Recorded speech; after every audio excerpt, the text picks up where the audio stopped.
Thank you, Mr. Chairman. It strikes me that there are three overarching questions. Number one, can government force citizens to accept certain religious beliefs? Number two, can government prevent citizens from holding certain religious beliefs? And thirdly, Mr. Chairman, can government decide which religious beliefs are acceptable and which are not? And I find it instructive that in what is supposed to be a legal hearing on the free exercise of religion, the Democrats offer a health care professional as their witness. And then I thought some more about it, and I thought, Mr. Chairman, well, of course they did, because Supreme Court law is not on their side. When a state decided to tell a church, you have to pledge allegiance to the flag, the church objected, and the Supreme Court said, you're right, you don't have to.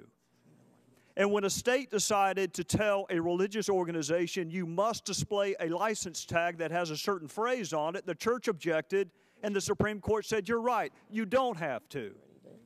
And when the state exercised what's a pretty compelling interest in having an educated citizenry and said you must send your students to school to a certain age, a religious organization objected, and the Supreme Court said, you're right, you don't have to.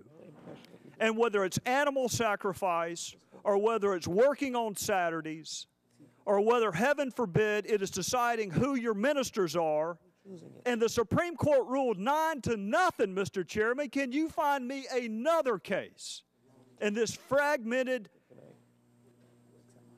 state of jurisprudence that we're in, a 9-0 case, that this administration overstepped its bounds because it tried to tell a church who it can hire, fire, and retain as a minister?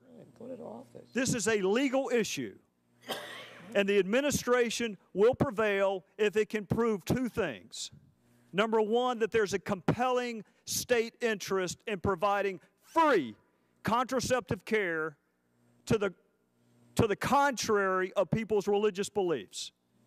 And you sit there and think, well, it is important, just like fighting obesity and stopping smoking and all the other things that I couldn't get Dr. Rosenstock to answer for me. It's important.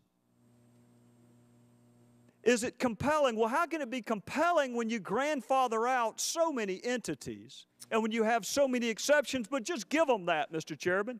Give them the compelling interest part for sake of argument.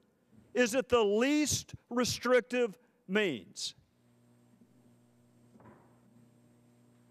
Mr. Chairman, if our colleagues on the other side of the aisle want to create within the penumbra of the Fourth Amendment a constitutional right to free contraception, let them pass a bill.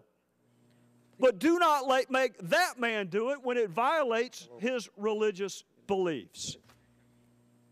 So I would ask this to the two legal experts, because I'm not. But you don't have to be one to look at Supreme Court law and see if you can protect a group's right to practice animal sacrifice in Florida, but you can't stand up for the Catholic Church's beliefs on when life begins? So I would ask my two legal experts this.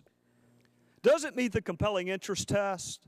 And is there a least restrictive means of accomplishing this goal, even assuming arguendo that it does? Ms. Monahan.